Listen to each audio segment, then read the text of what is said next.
Ever get that like a shiver when you're home alone? Or Mm. you go somewhere new and it's like creepy vibes, Yeah, yeah. Like something's watching you, but not a somebody. Right, not a person, no. It's like this primal fear thing. Oh, totally. So we're diving into that demon. And it's way deeper than just like scary stories at campfires. Oh, yeah. These beliefs, they're ancient. They shaped how entire cultures have seen the world. That's what I think is so interesting, right? It's like, why are we, even now, obsessed with these evil beings? It's a huge question. Like, what do those old-time beliefs tell us about, well, us? Okay, so imagine way back, Paleolithic times.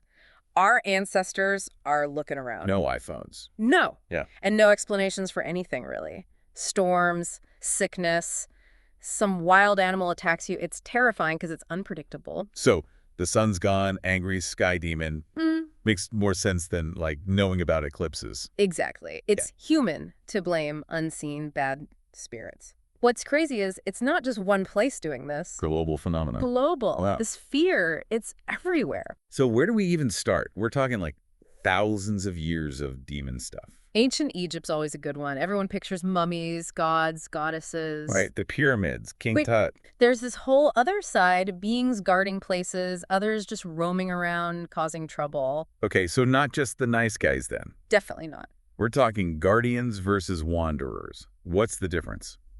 Think guardians, supernatural bouncers, basically. Mhm. Tied to a spot tomb, temple, even the underworld. They're protectors, not always evil in themselves. So not evil, just do not enter. Right, and there were ways around it. Rituals, offerings, you appease them, but mess up. And you're toast. Pretty much. Nah. This gets you think about those cursed tomb stories. Oh, totally. Like warnings from way back. Yeah. Don't touch that sarcophagus. It makes sense. And what's wild is this changes over time. Later on, these guardians, they're more like what the Romans called genius loci, the spirit protecting a place. So they got a promotion. Sort of. Less about scaring you, more about a sense of place. Interesting. But then you've got the wanderers, and those are the ones you don't want to meet. Oh, no. These guys are bad news, not stuck in one place like the guardians, roaming free, spreading disease, bad luck, even death. So, like, were they trying to be chaotic, or was there a plan? Some were like enforcers for the main gods, punishing humans who messed up. Others, though, It was bad for the sake of it. pure chaos. Loved it. And how'd the Egyptians deal with these demonic troublemakers? Magic, of course, amulets, spells, rituals. That was their way to fight back against the unseen bad stuff. Right, like fighting fire with fire. But it's magic, and we see this in other cultures too, right? This idea that we can use magic to protect us from the scary things we don't understand. Oh, absolutely. It's a universal theme. Speaking of other cultures, let's jump over to Mesopotamia. I got to hear about Lamashtu. She's the stuff of nightmares, right? Oh, yeah, Lamashtu. Gives me chills just thinking about her. Imagine. Head of a lion, donkey teeth, hairy body, bird talons. And don't forget, the ancient texts were very clear. Right. Naked with hands covered in blood. They did not hold back. No, they did not. She is the definition of nightmare fuel. But what's really interesting about her is what she represents. This wasn't just some random demon. Lamashtu was a goddess. And terrifying. Especially for moms and babies. She was known for going after the most vulnerable. Oh, absolutely. She's like the embodiment of that fear. That life is fragile, especially during childbirth. Think about it. Ancient Mesopotamia, infant mortality was tragically common. Lamashtu, she was that fear personified. So what'd they do about a goddess demon? Just What? hide and hope for the best? They fought fear with fear. To protect against Lamashtu, they'd call on another demon, Pazuzu. Wait, what? Isn't that like fighting fire with fire? It's wild, right? Pazuzu, he wasn't exactly cuddly himself. Dog-like face, bulging eyes, wings. So not the cute protective type. No, but they thought he was powerful, especially against Lamashtu's brand of evil. He could drive her away, keep everyone safe. Mothers, children, everyone. You think she's scary? Check this out. Basically. It shows how complex these old beliefs really were. It wasn't just demons bad. There were levels of power, rivalries, even demonic alliances. And they'd wear amulets of Pazuzu to keep Lamashtu away. Exactly. Especially pregnant women, new mothers. They needed all the protection they could get. It's like a demonic security system. It really is. And this Mesopotamian stuff, especially the Gala demons, they had a huge impact on Jewish traditions later on. Like a magical bodyguard. Yeah.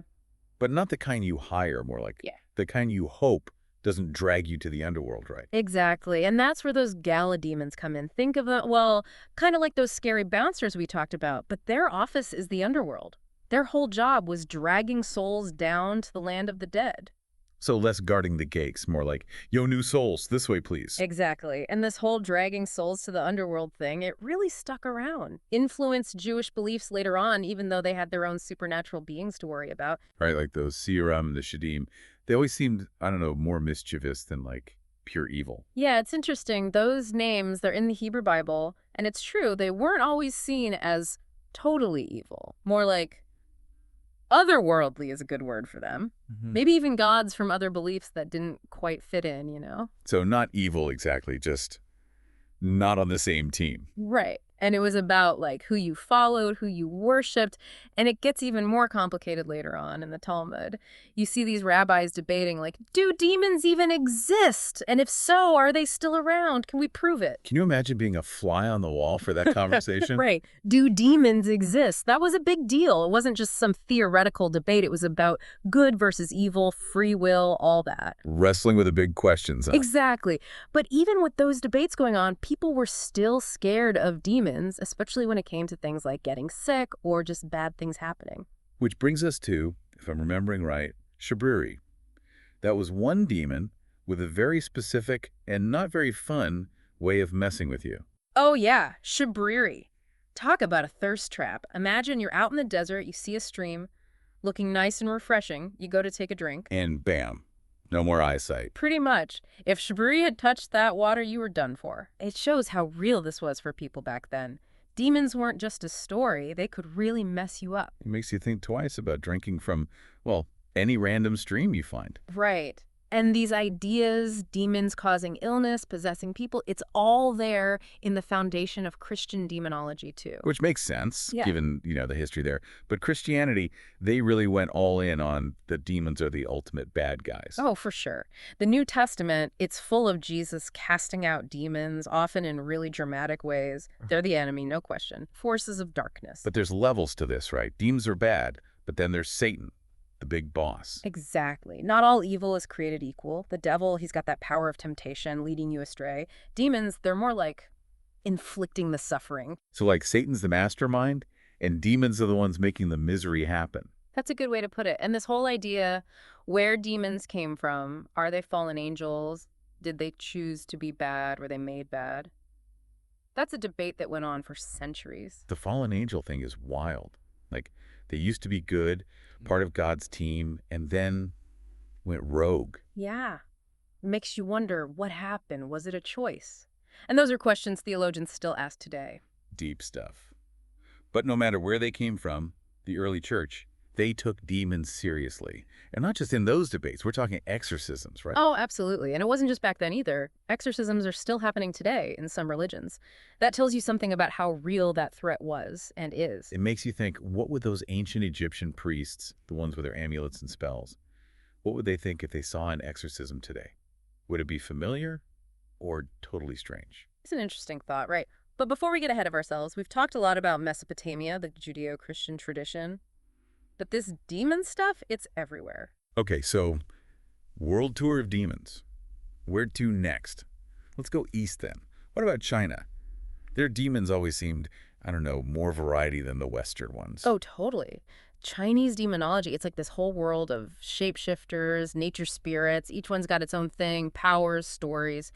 And they were everywhere, part of life. Like instead of just watch out for that pothole, it's watch out for that demon chilling by the river. Right. Tied to places, to nature. Ever get that feeling in like a really old forest that something's watching you? Oh yeah, for sure. Like the trees themselves are alive, The Chinese, they'd say that's a muling, tree spirit, could protect you or totally curse you depending how you treated the forest. So don't go in the woods at night. Just got a whole lot scarier. It's that fear of the unknown, of nature's power. See it in other cultures too. The Wendigo, for example, Native American. Oh, the Wendigo. That's become like the monster for unstoppable hunger. It's a scary one. This like skeletal monstrous thing always wants to eat people. But what gets you is the idea that it can possess you, turn you into a cannibal. That's like the ultimate loss of control, right? Right. No wonder it's still so creepy to us. It's about losing your humanity. See that fear throughout demon stories everywhere. But how we see those fears, that changes over time, especially in the West. Right, the Enlightenment came along, Mm-hmm. and suddenly blaming everything on a demon wasn't so cool anymore. Exactly. Science came in, reason, observation. Maybe the crops failed because of weather, not a demon curse. Right. But those old fears, those stories, they didn't just disappear. They just, like, moved into our heads. Exactly. Instead of hiding in the shadows, they're in our imaginations now. So from ancient texts to, what, novels, movies, video games. Oh, it's all connected. Still part of us, even if we experience it differently. It's weird, right? Like, we can know demons aren't real, but then a horror movie freaks us out. Deep down, those stories, they hit on something primal.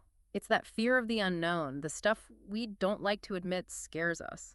Like the stories, those monsters, they give us a way to talk about what scares us, even now. And psychologists, they see it too. Carl Jung, he's like the guy for understanding the mind. He thought demons, not real beings, but archetypes, like symbols of our deepest fears and desires. So, like, our inner demons, the bad thoughts, the impulses we hide, those are like the modern version of those old monsters. Exactly. They're the parts of ourselves we don't like, you know? Yeah. And by facing them, even just as symbols, we get to know ourselves better. The good and the bad. That's kind of beautiful, actually. From amulets to therapy, we're still figuring out how to deal with this stuff. It makes you think, are these figures just our fears made into beings or something more? Probably. A bit of both. Something to think about next time you're home alone and get that creepy feeling. Your ancestors might have blamed a demon. You get to blame thousands of years of, well, human experience. Makes it a little less scary, maybe. Maybe not. Either way, that's a wrap on this deep dive into demons across cultures.